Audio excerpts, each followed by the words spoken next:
আসসালামু আলাইকুম viewers, welcome to my channel. আজকে আমরা দেখব চিকেন ভেজিটেবল রোল রেসিপি। ঘরে বসেই কিভাবে দোকানের মতো পারফেক্ট ভেজিটেবল চিকেন রোল বানানো যায় চলুন আপনাদেরকে দেখিয়ে দিচ্ছি। ঘরে থাকা কিছু উপকরণ দিয়েই কিন্তু এই রোলটি বানানো যায়। এর জন্য লাগছে 1 কাপ কুচি করা আলু, 1 কাপ কুচি করা বাঁধাকপি ও 1 কাপ কুচি করা গাজর।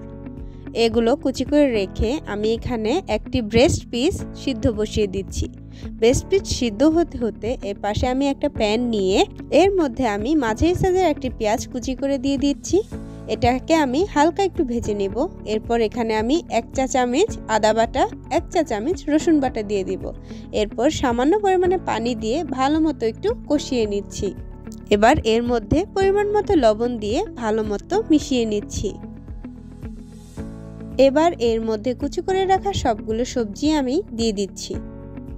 একে একে সবগুলো সবজি দিয়ে ভালো মতো নেড়েচেড়ে সবজিগুলোকে মশলার সাথে মিশিয়ে নিচ্ছি। চুলার ফ্লেম লোতে রেখেই আমি সবজিগুলোকে ভালো মতো কষিয়ে নিচ্ছি। যেহেতু সবজিগুলো একদম ঝুরি ঝুরি করে কুচি করা, এগুলো রান্না হতেও বেশি সময় লাগে না। এর মধ্যে আমি 1/2 চা চামচ জিরা গুঁড়ো, 1/2 চা চামচ গোলমরিচের গুঁড়ো ও 1/2 চা চামচ ধনিয়া গুঁড়ো দিয়েছি। এরপর চিকেন যে সিদ্ধ করেছিলাম সেই চিকেনটা শ্রেড করে এর উপরে দিয়ে দিচ্ছি। এবার সব কিছু ভালো মতো নেড়েচেড়ে মিশিয়ে নিচ্ছি। ভালো মতো ভেজে নেওয়ার পর যখন পানিটা শুকিয়ে আসবে এর মধ্যে আমি আরও 1 কাপ পানি দিয়ে দিচ্ছি, যেন সবজিগুলো একটু ভালো মতো সিদ্ধ হয়ে যায়।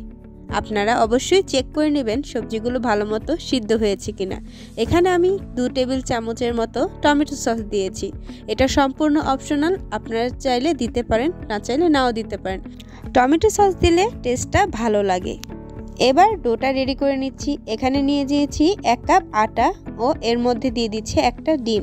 এখানে আমি পরিমাণ মতো লবণ দিয়ে দিয়েছি। এবার অল্প অল্প করে পানি দিয়ে একটি ব্যাটার তৈরি করে নিব। এখানে কিন্তু আমার প্রায় 1 কাপের মতো পানি লেগেছে, আপনাদের কম বেশি লাগতেও পারে। অল্প অল্প করে পানি দিয়ে একটি ব্যাটার তৈরি করে নিব। এটা না বেশি পাতলা ও না বেশি ঘন হতে হবে। এবার একটি প্যান গরম করে এখানে 2-1 ফোঁটা তেল দিয়ে টিস্যু দিয়ে একটু মুছে নিব। এবার এর মধ্যে 1 চা চামচ ব্যাটার দিয়ে একটি পাতলা রুটি বানিয়ে নিব।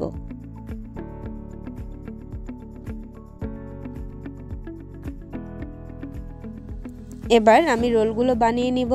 রোলগুলো আটকানোর জন্য যে মিশ্রণটি ব্যবহার করেছি এটাতে আমি 2 টেবিল চামচ আটা দিয়ে সামান্য পরিমাণে পানি দিয়ে একটি মিশ্রণ বানিয়েছিলাম। এটা দিলে রোলগুলো খুলে আসবে না। এবার একটি বাটিতে আমি একটি ডিম ফেটিয়ে নিয়েছিলাম ও এখানে আছে ব্রেড ক্রাম্বস। এবার রোলগুলো একে একে ডিমের মধ্যে কোট করে ব্রেড ক্রাম্বস দিয়ে কোট করে নিতে হবে। ভালো মতো কোট করে নেওয়ার পর ডুবো তেলে ভেজে নিলেই রেডি আমাদের মচমচে চিকেন ভেজিটেবল রোলস।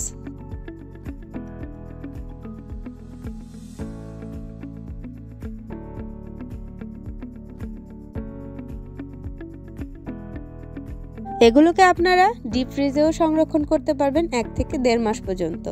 একটি জিপলক ব্যাগ অথবা এয়ারটাইট কন্টেনারে রেখে ডিপে রেখে দিলেই আপনারা যখন তখন বের করে ভেজে নিলেই রেডি হয়ে যাবে আপনাদের গরম গরম চিকেন ভেজিটেবল রোলস।